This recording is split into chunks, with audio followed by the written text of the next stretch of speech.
I used to think families were maps, names and lines that told you where you belonged. In the Carter house, I learned maps can lie. Our reunions were the kind people photographed for Christmas cards. Long folding tables dressed in rented linen, casseroles marching in perfect rows, cousins swarming like bees around a cake with too many candles. At the head table, there were place cards, cream with gold ink. Andrew, Vanessa, Mom, Dad. Even Uncle Lou, who only showed up to borrow tools, he never returned. I walked the length of that table once, twice, pretending to admire the centerpiece until I had to admit what my eyes already knew. There was no card for Isabella. "Don't hover, Mom," Diane said, without looking up from arranging cutlery. "Sit anywhere." Anywhere, as if belonging were a folding chair you could drag to the corner. Andrew, 2 years younger, golden by decree, threw an arm around my shoulders long enough to stage a photo. "Smile, Izzy," he whispered, teeth bright. The flash went off. His arm slid away like we'd never touched. Across the yard, Vanessa spun in a new dress, and everyone clapped like she'd cured a disease instead of turning in a slow circle. I took my unassigned seat at the end of the last table, where the tablecloth ran out and the grass began. A stray dog from the neighborhood pressed its nose against the fence, as if sensing there might be scraps. I wanted to name him. I wanted someone to name me. The thing about being the invisible child is that adults reward you for it. "You're so independent, Isabella," Dad, Martin, would say when I cleared plates no one noticed I had eaten from. "So helpful." Helpful became my talent. Quiet became my costume. When Andrew forgot homework, vanishing deadlines reappeared like magic. When Vanessa missed curfew, Mom sighed about creative spirits and free hearts. When I won the regional science fair, Dad snapped a photo on his phone and said, "Send it to your grandmother. She'll make a fuss." Grandmother Margaret always did. She'd tuck my clipping into a frame and set it on the piano like a small prize the house had actually earned. She was the only person who looked at me as if I were already someone, not a placeholder for someone easier to love. In her kitchen, smelling of citrus and old books, she taught me quiet skills that felt sharper than applause. How to fix a loose button, how to write a thank you note that named a kindness, how to keep a record when memories try to run. "Write what happened," she'd say, sliding a notebook toward me. "Not how they made you feel. Feelings change, facts don't. Daylight loves facts." Daylight. I didn't understand then how much I would need that word. By high school, my calendar was a ledger of being almost seen. I maintained straight A's, led the STEM club, and earned a summer scholarship in a lab that smelled like bleach and possibility. The week I presented my first poster, my name printed in fonts I'd chosen carefully, Vanessa posted a video of herself learning a TikTok dance. At dinner, everyone passed her phone around, laughing and clapping. My poster tube leaned against the wall like an umbrella no one wanted to carry. Grandmother Margaret cut me a slice of pie that night and slid it across the table without a speech. "Tell me," she said. I told her about proteins folding and errors unfurling and the heat of the projector bulb on my face. She smiled as if I'd sung her favorite song. When she hugged me goodbye, something cool pressed into my palm. A small ruby ring, simple, oval, a red so clear it looked like it had swallowed light. "It was mine when I had nothing," she said. "Now it's yours for the same reason." I wore that ring for the first time on my 18th birthday, the one my family forgot until Vanessa needed an audience for blowing out candles on a keg Mom said we might as well share. I made a wish I didn't believe in and watched smoke curl into the ceiling like a secret that wouldn't hold. If you had asked me then what I wanted most, I would have said, a name on a card. Not money, not even praise. Just proof that someone in that house expected me on purpose. Instead, I learned to expect myself. I saved paychecks from tutoring, chose a state university because the scholarship was full, and moved out with 2 suitcases and a plant that immediately died. At the curb, Mom dabbed at invisible tears and told me to text, which she would not answer. Dad looked at the boxes like a problem set he didn't have time to solve. Andrew tossed me a half hug. Vanessa filmed a quick clip. Big sis flies the nest, and told me to like and share. Grandmother Margaret stood apart, fragile as glass and hard as the truth. She tucked a white envelope into my backpack, for when the world acts like math and the sums don't add up. And made me promise to write. I promised. She made me promise again. Record what's real, she said. You'll need it. College gave me a different kind of oxygen. In lecture halls where professors knew my name because I wrote it boldly. In labs where results were measurable. In friendship that wasn't a performance. I discovered the relief of rooms where effort counted and the terror of bills that didn't care. I sent home news in neat paragraphs and received back emojis and once a proud of you that arrived at 2 a.m. and felt like it had been drunk dialed by obligation. The last reunion I attended was the summer before everything broke for good. The tables were the same, the linen newer. A musician played covers of songs I didn't recognize because I had been busy learning to build a life. Place cards glittered. I walked the length without pretending this time. No, Isabella. I stood at the head of the table and waited until Mom looked up. You forgot me. She blinked, as if the light had changed. Without warning. Sit anywhere, honey, anywhere. I set my jaw, took a pen from my bag, and wrote my name on a napkin in letters large enough to be read from across the yard. I set it on a plate and sat down. The napkin wilted by dessert. My name bled into the linen. That night, in my childhood room, I opened the envelope grandmother had given me on the curb months earlier. Inside was a check I didn't cash and a note in her careful hand. This is for starting lines, not finish lines. When they forget your chair, build your own table. When they try to dim you, move closer to daylight. M. I ran my thumb over the ruby and said out loud, to no one and to myself, okay. I didn't know it yet, but the map I'd been given, Carter by name, invisible by design, was about to be redrawn. The woman who taught me daylight would leave me a compass. The house that never saved me a seat would teach me, by its absence, how to reserve my life for those who showed up. For now, I slept under a ceiling that had watched me practice being small, and I dreamed in blueprints, doors that opened from my side, a gate with my hand on the switch, a place where my name didn't need ink to exist. The call came on a wet March morning. I was 23, fresh out of college, living in a one-room apartment where rain drummed on the skylight like impatient fingers. Mom's voice crackled through the phone. Your grandmother's gone. The service is Friday. The world stilled. Margaret, my compass, my witness, my only proof I hadn't been imagined, was gone. At the funeral, the pews were full of relatives who suddenly remembered her name. They wept into tissues, murmured about her pies, clutched at each other like grief made them holy. I sat between Andrew and Vanessa, neither of whom offered me a hand. My fingers twisted the ruby ring until the skin beneath burned. When the service ended, we filed into the lawyer's office, damp coats dripping, hearts pretending to be heavy. The will was read aloud, paragraphs of legal fabric stitched over decades of life. Then came the line that changed everything. To my granddaughter, Isabella Carter, I leave the majority of my estate. She alone carries the discipline and daylight I trust. Gasps fluttered like startled birds. Andrew's mouth fell open. Vanessa let out a small, incredulous laugh. My parents froze, then turned toward me with faces I'll never forget. Equal parts betrayal and disgust. You, Vanessa whispered, sharp as glass. Why you? I couldn't answer. I didn't understand it either, not fully. Margaret's house, her savings, her modest portfolio, all named to me. Not to her children, not to the golden heirs, to the invisible granddaughter who never had a chair. The lawyer's voice droned on about details, but I couldn't hear over the pounding in my ears. My father's voice cut through, flat and cold. She wasn't even ours. The room blurred. What do you mean? I asked. Mom's lips tightened.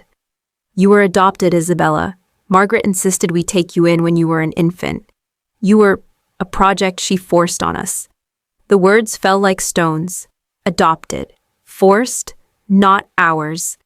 Andrew leaned back in his chair, smirking with sudden clarity. Explains a lot, he said, loud enough for everyone to hear. Vanessa crossed her arms.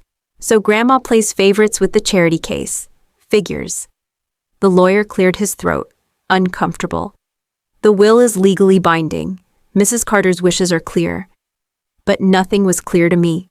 The air was heavy with betrayal. And beneath it, a wound opened wide. I wasn't just invisible, I was disposable. When we left the office, Mom pulled me aside, nails digging into my arm. Don't think this makes you family.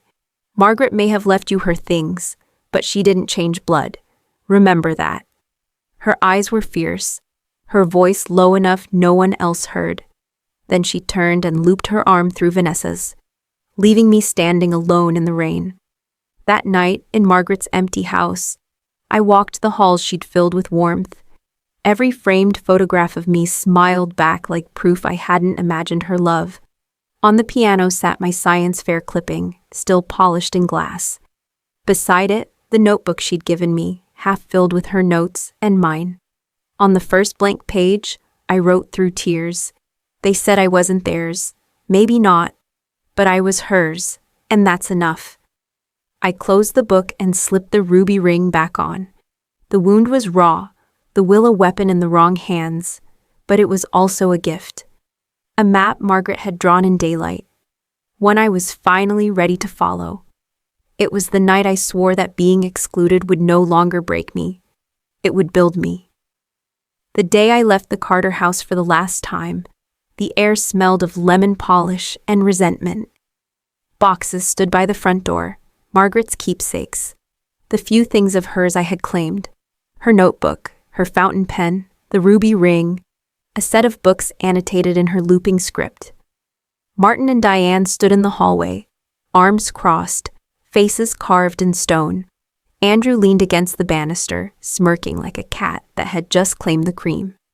Vanessa scrolled on her phone, pretending I wasn't even there. "Don't expect us to call," my mother said. Her voice was thin, but the cruelty was deliberate. "Margaret may have forced you into this family, but we don't owe you anything." I set down the last box and looked her in the eye. "Number you never did," my father grunted. "Don't waste her inheritance. It should have gone to blood."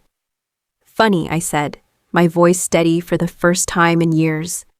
"Because blood is the only thing you ever gave me, and it wasn't worth much."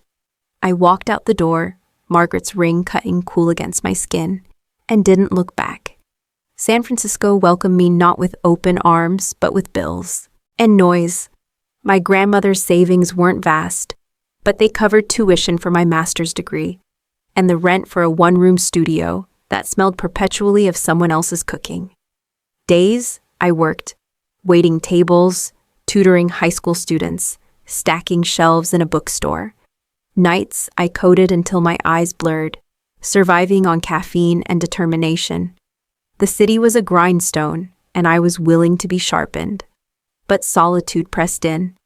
I walked by families in Golden Gate Park, picnicking with laughter that looked effortless, and felt the whole of not belonging. I sent messages to Andrew and Vanessa, short lines like, "Hope you're well," or "Thinking of you." None were answered. My parents blocked my number after I tried once too often. Some nights, I sat by the window with Margaret's notebook open, recording facts like she taught me. Tuesday. No one called. Wednesday. Another shift at the diner. Thursday. Professor emailed back. My code worked. When feelings clawed at me, I wrote those too, but always after the facts. It was Margaret's way of making sure truth had a spine. The wound from the will still bled, but Margaret's voice lingered. Build your own table. Move closer to daylight. And so I built. My turning point came at a hackathon held in a noisy warehouse near the Embarcadero. I almost didn't go. My shoes were worn, my laptop outdated, and my confidence thin. But Margaret's envelope had held just enough for me to register, and I told myself daylight doesn't wait. Inside, 100 strangers tapped keyboards and scribbled on whiteboards. The air buzzed with ambition and caffeine. I found a quiet corner and began drafting my idea. A cybersecurity framework not just for corporations, but for individuals. Ordinary people who wanted to guard their lives from digital theft. I called it Fortisphere. At first, no one noticed me. Then a woman in a neat blazer stopped at my table. She introduced herself as Professor Grace Lynn, a mentor for the event. She asked questions not like she was doubting me, but like she was drawing the idea out of me piece by piece. For the first time in years, I felt seen without auditioning for it. "You've built a wall," she said when I finished explaining, "but you've also left a door for people to step through safely. That balance is rare. Don't abandon it." That night, our prototype won second place. But for me, it was a first. The first time someone beyond Margaret looked at my work and said, "This matters." When the prize money came, a modest check, I taped it into Margaret's notebook. Beneath it I wrote, "First brick of the table I'm building." It was small, it was fragile, but it was mine. And as I closed the notebook, I whispered into the quiet apartment, "Daylight, Grandma, I'm moving closer." The check from the hackathon bought me 3 more months of rent, and the kind of optimism that only lasts until the first investor meeting. I had prepared slides, practiced in front of the mirror until my voice cracked, even borrowed a blazer 2 sizes too big from a classmate. But when I pitched Fortisphere to a panel of venture capitalists, they smiled the way adults do at a child's drawing, fond, dismissive, already forgetting it as they turned the page. Too ambitious. Crowded market. Why not aim smaller? A simple app, maybe? Their words landed like stones. I walked out of that glass tower with my borrowed blazer clinging damp to my back, humiliation burning hotter than the city sun. Still, I wrote it down in Margaret's notebook. Meeting 1. No support. Facts. 12 slides, 18 minutes, 0 funding. Then beneath it, smaller. Bruises are not broken bones, weeks blurred. I rotated between shifts at the diner, tutoring sessions that ended with students more interested in TikTok than algebra, and long nights coding in my studio. My fingers ached, my eyes blurred, but the framework grew, lines of code becoming a lattice that could hold. Bills stacked faster than progress. Once, I came home to find the power shut off, the apartment dark except for the last light on my laptop screen. I huddled there until dawn, typing with fingers numb, telling myself daylight would come if I built long enough. It was Professor Grace Lynn who saved me from collapse. She found me slumped over in the university cafe, nursing a single cup of coffee I couldn't afford. "You look like someone trying to outrun a storm without shoes," she said gently. "I'm fine," I lied. She sat across from me, folding her hands. "Do you know what my mentor told me once?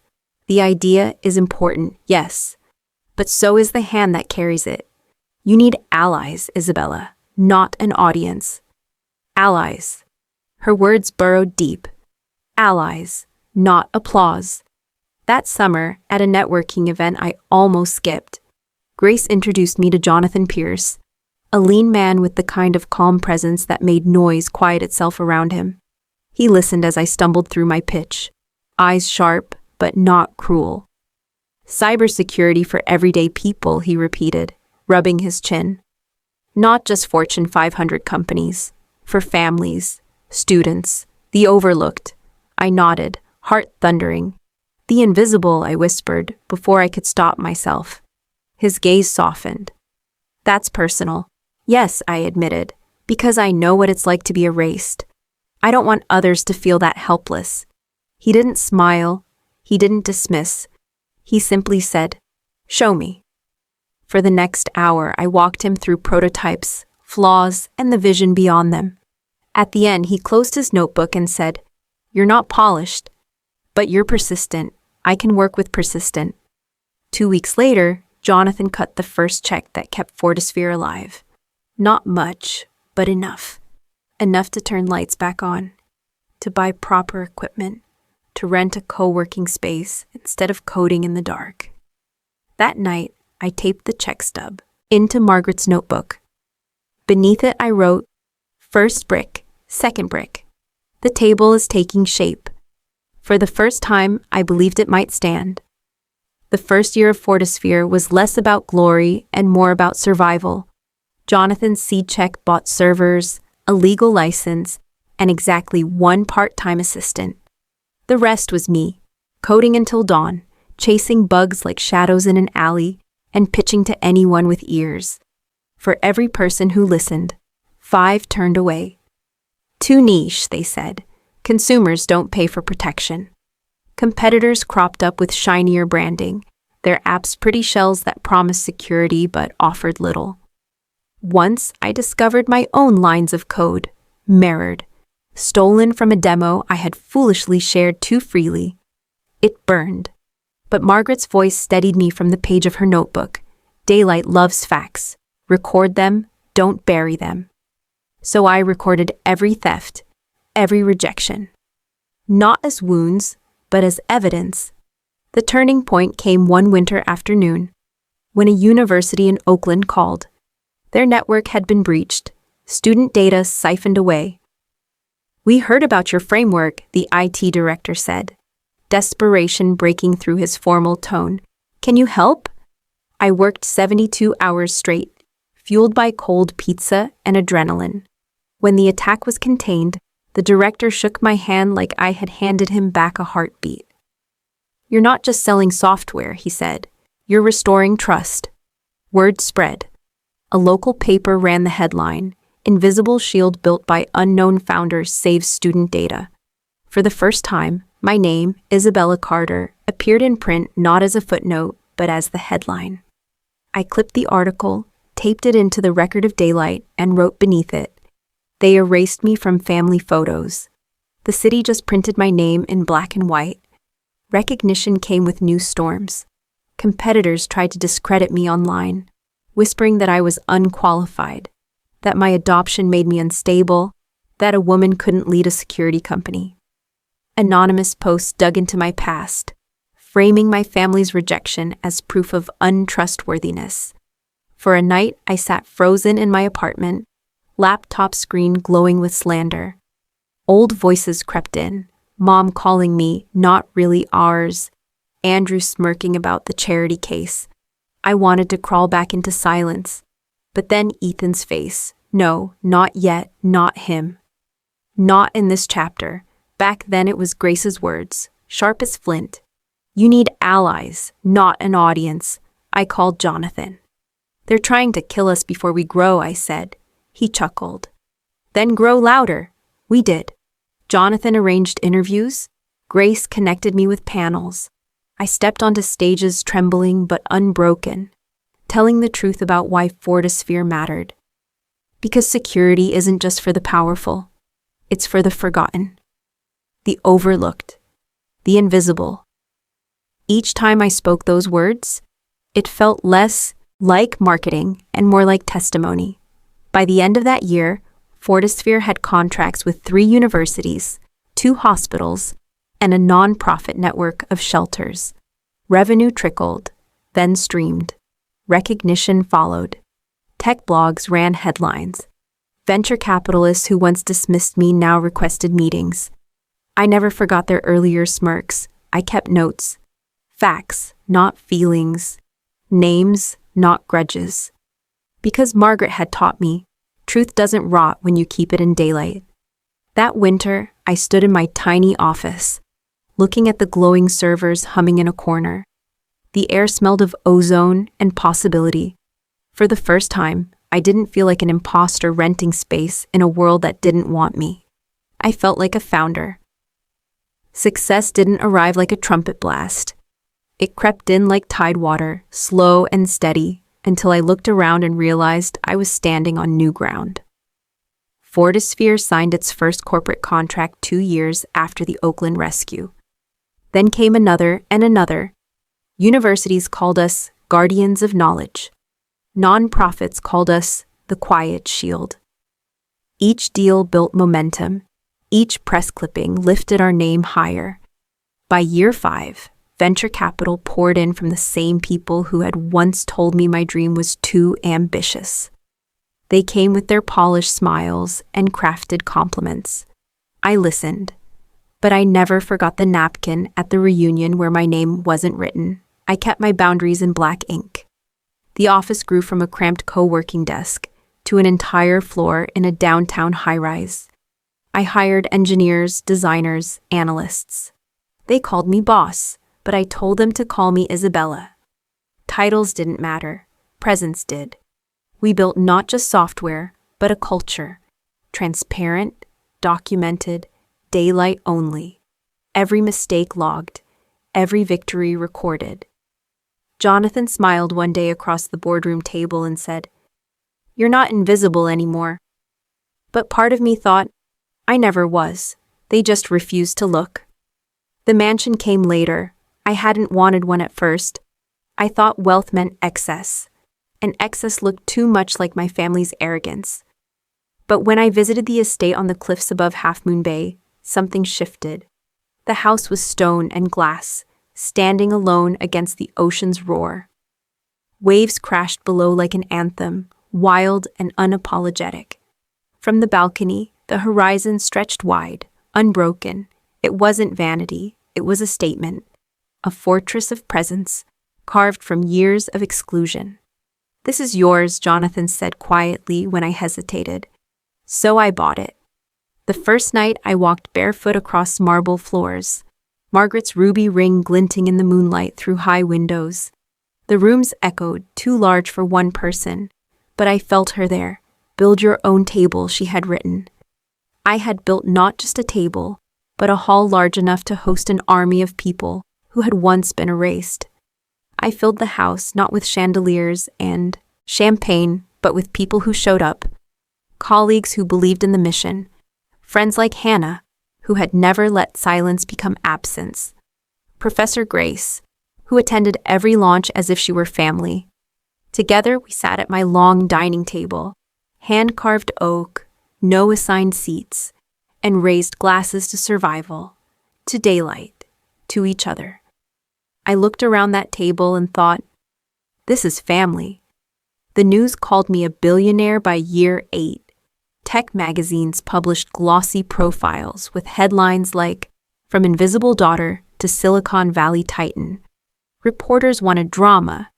They wanted the adoption story, the betrayal, the estrangement. I gave them pieces, but never the whole wound. Some scars belonged only to me. Still, each article found its way into the record of daylight, not for vanity, for history. Margaret's notebook had become a thick ledger, pages crammed with facts, taped clippings, even rejection letters. I read them sometimes the way people reread fairy tales, except mine was a story carved from absence into presence. And then, one gray autumn afternoon, as waves hammered the cliffs below and the mansion's gates stood tall against the wind, my past arrived. A convoy of cars rolled up the drive, glossy and loud, carrying faces I hadn't seen in 15 years. My parents, Andrew, Vanessa, their children trailing behind, dressed in clothes too fine for comfort. They came not timid, but smiling, as if absence could be erased by charm. I watched from the balcony as the gates opened. My chest tightened, not with fear, but with clarity. They had excluded me for half a lifetime. Now they were here, at my gates, expecting entry. The mansion stood behind me, my company hummed beneath me, my chosen family gathered around me. And I knew this was the moment Margaret's compass had been pointing to all along. The gates closed behind them with a groan, iron grinding like the voice of history. I stood at the top of the stone steps, the ocean wind tugging at my hair, while the people who had erased me from their lives now approached as if this were their homecoming. Isabella, Diane's voice carried upward, sugar-coated and brittle. She stretched her arms as though we had shared warm embraces all these years, not silence. Behind her, Martin offered a curt nod, the kind he gave at boardroom tables. Andrew strolled with his usual swagger, a designer watch flashing on his wrist. Vanessa, draped in silk, clutched her handbag like it held the world. Their children trailed behind, eyes darting between the house and me, confusion etched into their young faces. I didn't move. You found the address, I said, my tone flat. Martin cleared his throat. We thought it was time. 15 years is long enough for bitterness, don't you think? Bitterness. That was the word he chose for being erased. You left me, I replied. 15 years of birthdays, graduations, awards, contracts, an entire company. You left. Me, Andrew smiled, practiced and sharp. But look at you now, successful, powerful. Clearly you didn't need us. Isn't it time we act like family again? Vanessa stepped forward, her perfume curling through the air. We want to be part of your life, Bella. Your children will need their aunt and uncle someday. I let the words hang. Children, I repeated. You never cared enough to ask if I wanted them. Her cheeks flushed, but she pressed on. We just want connection. And maybe, her eyes swept the mansion, the cars in the driveway, the land. We can help share the load. Dad's got years of business experience. Andrew knows finance. I could help with PR. Imagine Fortisphere as a family enterprise. There it was. The mask slipped. Not reconciliation. Inheritance. You want a seat at the table, I said. Martin straightened, his voice firm. We deserve it. We are your blood. The word hit like an echo from Margaret's funeral, not ours. Blood when convenient, absence when not. I motioned toward the oak table visible through the glass doors. My chosen family had sat there, eaten there, celebrated every victory there. Not one of the people standing before me had earned even a chair. You left me without a card, I said, without a seat. And now you want to sit at the head of the table I built? Number. Their faces shifted. Diane's eyes glistened with rehearsed tears. Andrew's smile cracked. Vanessa's voice sharpened. You wouldn't even have this without Grandma. You owe us. I owe Margaret, I said, my voice steady. And she's the only one I've honored. Silence fell heavy, broken only by waves battering the cliffs below. Finally, Diane whispered. You wouldn't shut the door on your own parents. I met her gaze. You shut it first. I just learned how to lock mine. The mansion's doors opened behind me. Olivia appeared, my COO and friend, her presence solid. Do you want me to escort them out? She asked softly. Not yet, I replied. They came for a reckoning. They'll get it. I turned back to the family I no longer claimed. And for the first time in my life, I felt taller than all of them. They had returned, yes. But they had returned to my ground, my gates, my table. And this time, the story would not be theirs to write. I let them into the mansion, not out of warmth, but to strip away their excuses. If I turned them away at the gate, they would claim cruelty. Inside my home, under the weight of my success, their intentions would show themselves without disguise. The dining hall was cavernous, its oak table polished and unassigned. My chosen family had filled it with laughter, late-night brainstorms, pizza boxes, and victories. Tonight, it carried only crystal water glasses and the echo of strained silence. They sat where they pleased, though I noticed Martin automatically chose the head, as if entitlement was muscle memory. I remained standing at the far end, the ruby ring catching the chandelier's glow. Diane started first, her voice sweet but brittle. We've missed you, Isabella. We see now how strong you've become, and we only want to be part of your life again. Part of my life, I repeated. What does that mean to you? Andrew leaned back in his chair, his watch glinting. You have a massive company, a global brand. Families are stronger together. I could take on a CFO role, handle the numbers while you focus on innovation. You don't want strangers running the money. Vanessa chimed in smoothly, her smile rehearsed. And I can manage public relations. People love a story of reconciliation. Imagine the press. Estranged family reunited through love and business. It would soften your image, Bella. Martin folded his hands like a statesman. And I could serve on the board. My experience in negotiations, well, it would stabilize things. Keep investors confident. It's only natural that we play our part." Their words dripped with entitlement, not love. A company I built from midnight coding, unpaid rent, and Margaret's belief was now theirs to claim because of blood. I walked the length of the table slowly, each step echoing on the marble. "Interesting," I said. "Not one of you asked about my life, my marriage, my health, my friends. You came straight to roles, positions, shares." Vanessa's smile faltered. "It's practical, Isabella. We're thinking about the future." "The future of who?" I asked. Diane's eyes glistened with manufactured tears. "Don't be so hard on us. We're family. You wouldn't lock us out after all this time." I stopped at the chair opposite Martin, my gaze level. "You locked me out first. 15 years. Not a call, not a card. You left me to sit at empty tables and pretend it didn't matter. You wanted absence, until presence became profitable." The silence that followed was raw. Only the ocean wind against glass filling the void. Then Martin snapped, voice sharp. "You wouldn't even have this without Margaret's money. You owe us." The fury that rose in me was not wildfire. It was stone, cold, heavy, unshakable. I owe Margaret everything. That's why I honored her lessons. That's why I built this. That's why her name, not yours, is engraved on the foundation of my company. Their faces hardened. The performance had cracked. What remained was hunger. I leaned forward, hands flat on the table. "You came for a reckoning. You'll have one. Tomorrow morning, you'll receive documents spelling out exactly what I will and will not give. You'll sign them or you'll leave with nothing. And I'll ensure the truth of our history is written down for anyone who asks."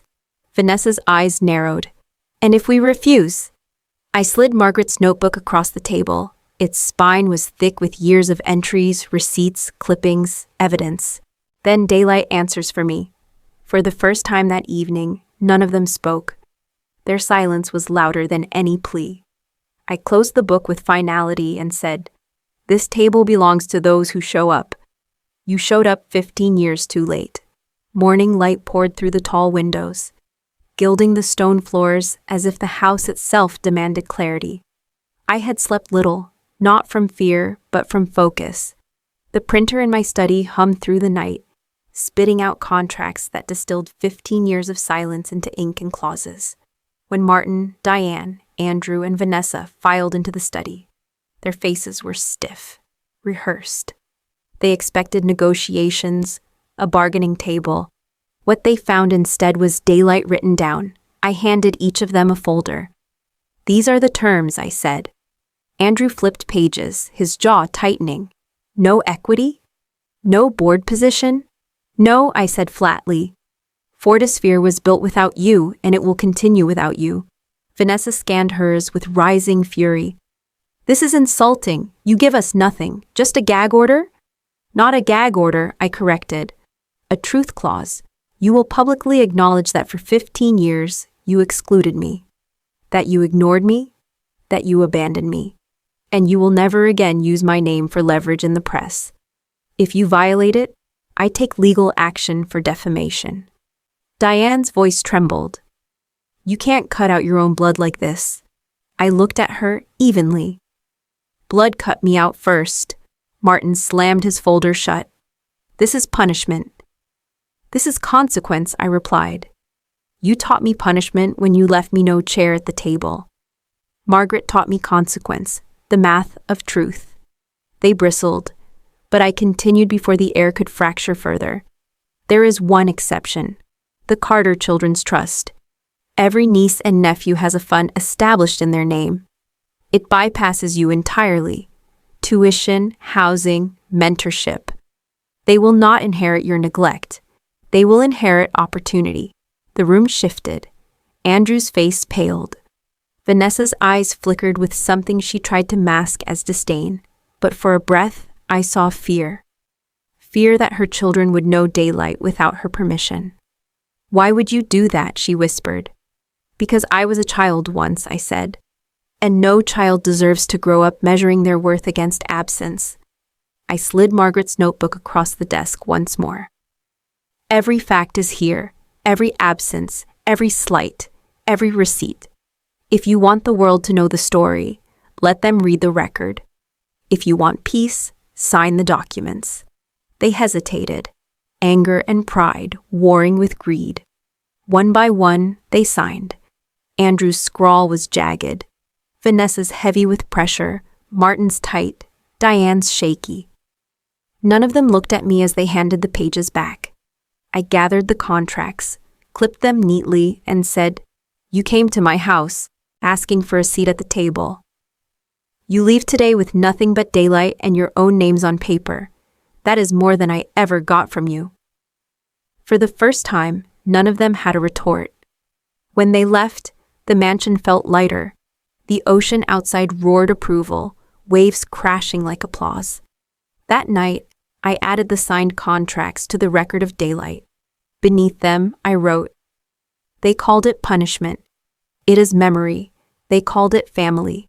It was transaction."